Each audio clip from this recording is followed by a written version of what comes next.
حضرت ابو بکر صدیق رضی اللہ عنہ اسلام کے وہ عظیم ستون ہیں جنہوں نے اپنی جان، مال، وقت اور حتیٰ کہ اپنی پوری زندگی اسلام کی خدمت اور رسول اللہ صلی اللہ علیہ وسلم کی رفاقت کے لیے وقف کر دی۔ آئیے ایک ایک کر کے ان کی قربانیوں کا جائزہ لیتے ہیں۔ ابتدائی اسلام کی قبولیت اور دعوت۔ حضرت ابو بکر رضی اللہ تعالیٰ عنہ پہلے آزاد مرد تھے جنہوں نے اسلام قبول کیا۔ آپ کی شہرت الصادق الامین تھی، لوگ آپ پر اعتماد کرتے تھے۔ آپ نے ایمان لانے میں لمحہ بھر کی تاخیر نہ کی۔ آپ کی دعوت کے نتیجے میں بڑے بڑے اصحاب ایمان لائے۔ یہ آپ کی سب سے پہلی عظیم قربانی تھی کہ آپ نے اپنے قبیلے، سماج اور دنیاوی حیثیت کو چھوڑ کر اللہ اور اس کے رسول صلی اللہ علیہ وآلہ وسلم کو اپنایا۔ 2. تبلیغی قربانی۔ آپ کی دعوت سے حضرت عثمان غنی، حضرت زبیر، حضرت عبد الرحمن بن عوف، حضرت سعد بن ابی وقاص اور حضرت طلحہ ایمان لائے۔ یہ وہ 5 ہستیاں ہیں جنہیں نبی صلی اللہ علیہ وسلم نے عشرہ مبشرہ یعنی دنیا میں جنت کی خوشخبری دی۔ اس سے ظاہر ہوتا ہے کہ حضرت ابو بکر کی دعوت کتنی بابرکت تھی۔ 3. غلاموں کی آزادی کے لیے بے مثال قربانی۔ مکہ میں مسلمان غلاموں پر بدترین مظالم ہوتے تھے۔ حضرت ابو بکر رضی اللہ عنہ نے اپنی دولت اسلام کے مظلوم غلاموں کی آزادی پر خرچ کی۔ سب سے مشہور مثال حضرت بلال حبشی رضی اللہ عنہ ہے۔ کفار انہیں دہکتے پتھروں پر لٹاتے مگر وہ احد احد کہتے رہے۔ حضرت ابو بکر رضی اللہ عنہ نے انہیں بڑی قیمت دے کر آزاد کرایا۔ اسی طرح کئی اور غلام بھی آزاد ہوئے، جیسے عامر بن فہیرہ رضی اللہ عنہ، زنیرہ رضی اللہ عنہ، نہدیہ رضی اللہ عنہ، لبینہ رضی اللہ عنہ۔ یہ سب ان کی مالی قربانیوں کا روشن ثبوت ہیں۔ 4. قربانی، ہجرت کی قربانی، یعنی جان کی بازی لگانا۔ جب کفار نے نبی صلی اللہ علیہ وسلم کے قتل کا منصوبہ بنایا تو نبی صلی اللہ علیہ وسلم کو اللہ کے حکم سے ہجرت کا حکم ہوا۔ اس سفر میں صرف ایک شخص تھا جو رسول اللہ صلی اللہ علیہ وسلم کا ساتھی بنا، حضرت ابو بکر صدیق رضی اللہ عنہ۔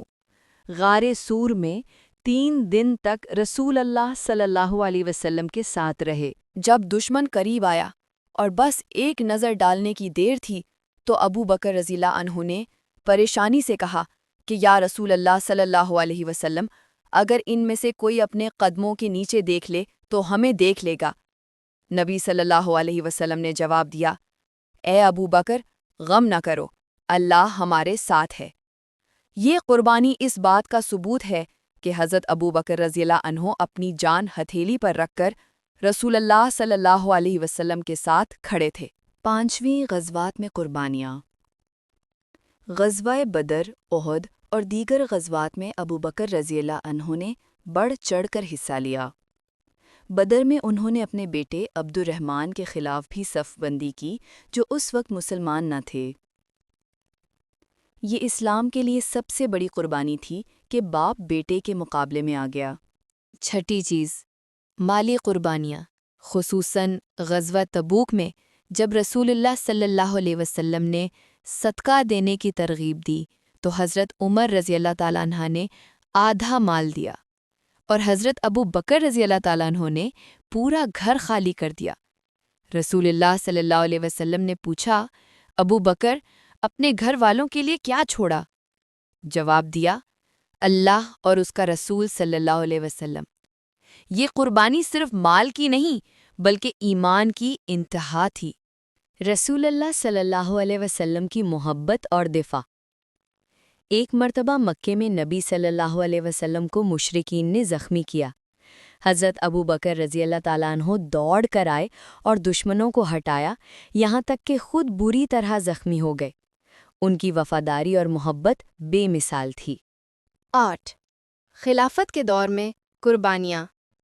رسول اللہ صلی اللہ علیہ وسلم کے وفات کے بعد امت پر بڑا امتحان آیا۔ کچھ لوگوں نے زکوٰۃ دینے سے انکار کیا، کچھ جھوٹے نبی بن بیٹھے۔ ابو بکر رضی اللہ عنہ نے اعلان کیا کہ اگر وہ بکری کا ایک معمولی رسی بھی رسول اللہ صلی اللہ علیہ وسلم کو دیتے تھے اور اب روکیں گے تو میں اس کے لیے بھی جنگ کروں گا۔ 9 ذاتی قربانیاں اور سادگی۔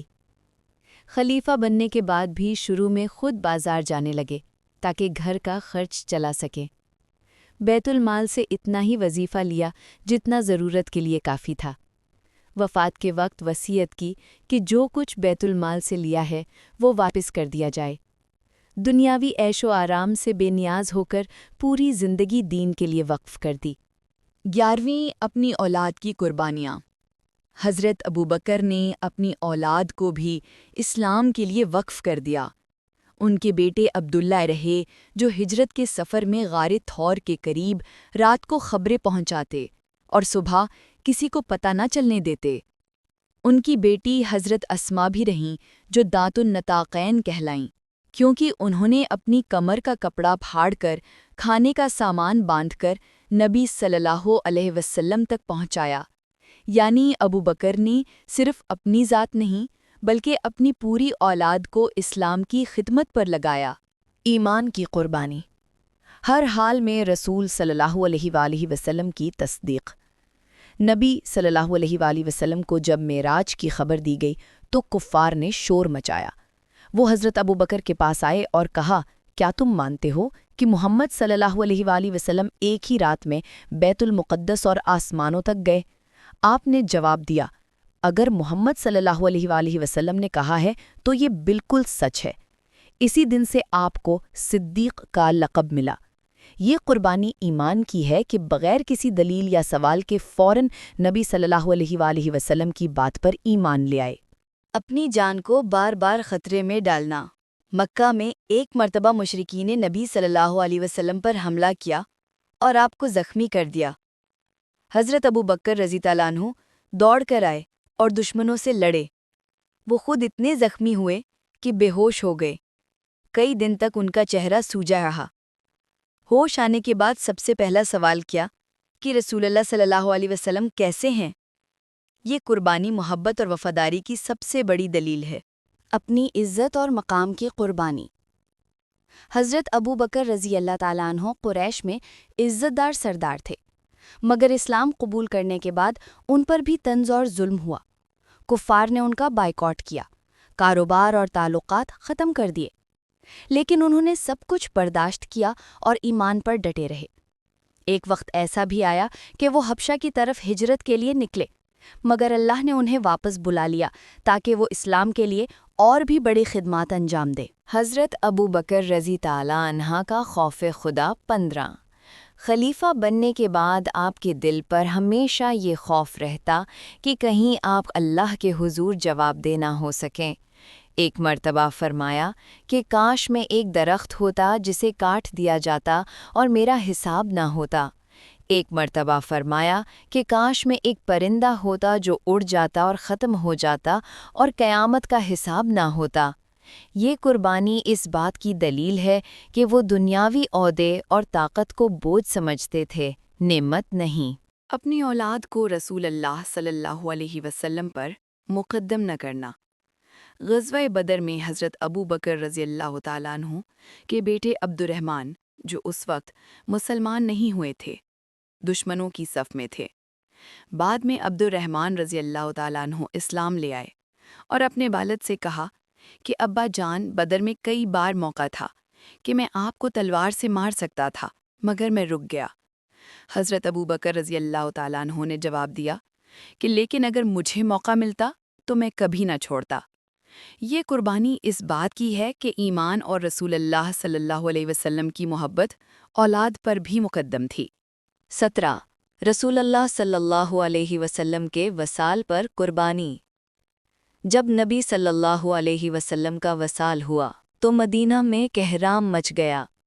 حضرت عمر رضی اللہ عنہ تلوار نکال کر کہہ رہے تھے، جو کہے گا محمد صلی اللہ علیہ وسلم وفات پا گئے ہیں، میں اس کی گردن اڑا دوں گا۔ اس نازک لمحے میں حضرت ابو بکر رضی اللہ عنہ نے امت کو سنبھالا۔ منبر پر چڑھ کر فرمایا، اے لوگو جو محمد صلی اللہ علیہ وسلم کی عبادت کرتا تھا وہ جان لے کہ محمد صلی اللہ علیہ وسلم وفات پا گئے ہیں، اور جو اللہ کی عبادت کرتا ہے تو اللہ زندہ ہے اور کبھی نہیں مرے گا۔ اس کے بعد قرآن کی آیت تلاوت کی کہ محمد صلی اللہ علیہ وسلم صرف رسول ہیں، ان سے پہلے بھی رسول گزر چکے ہیں، کیا اگر وہ وفات پا جائیں یا قتل ہو جائیں تو تم پلٹ جاؤ گے؟ یہ قربانی سب سے بڑی تھی کہ انہوں نے اپنے غم کو بھلا کر امت کو سنبھالا۔ 18 خلافت میں دشمنوں کے خلاف قربانیاں۔ نبی صلی اللہ علیہ وسلم کے وفات کے بعد عرب میں ارتداد کی لہر آئی، کچھ لوگوں نے زکوٰۃ دینے سے انکار کر دیا، کچھ جھوٹے نبی بن گئے جیسے مسلمہ کذاب، طلحہ ازدی اور اسود انسی۔ حضرت ابو بکر رضی اللہ تعالیٰ عنہ نے اعلان کیا کہ اگر وہ لوگ بکری کا ایک رسی بھی رسول اللہ صلی اللہ علیہ وسلم کو دیتے تھے اور اب روکیں گے تو میں اس کے لیے بھی جنگ کروں گا۔ یمامہ کی جنگ میں کئی حفاظ شہید ہوئے، اسی وجہ سے قرآن کو ایک جگہ جمع کرنے کا فیصلہ ہوا۔ یہ فیصلہ بھی ابو بکر کی قیادت کا نتیجہ تھا، جو اسلام کے تحفظ کے لیے سب سے بڑی قربانی ہے۔ اپنی زندگی کے آخری لمحات یہ ہیں۔ وفات کے وقت وصیت کی کہ جو کچھ بیت المال سے لیا ہے وہ واپس کر دیا جائے۔ ان کا کفن بھی بہت سادہ ہو۔ فرمایا کہ نئے کپڑے کفن کے لیے نہ دو، پرانے ہی کافی ہیں۔ زندہ لوگوں کو نئے کپڑوں کی ضرورت ہے۔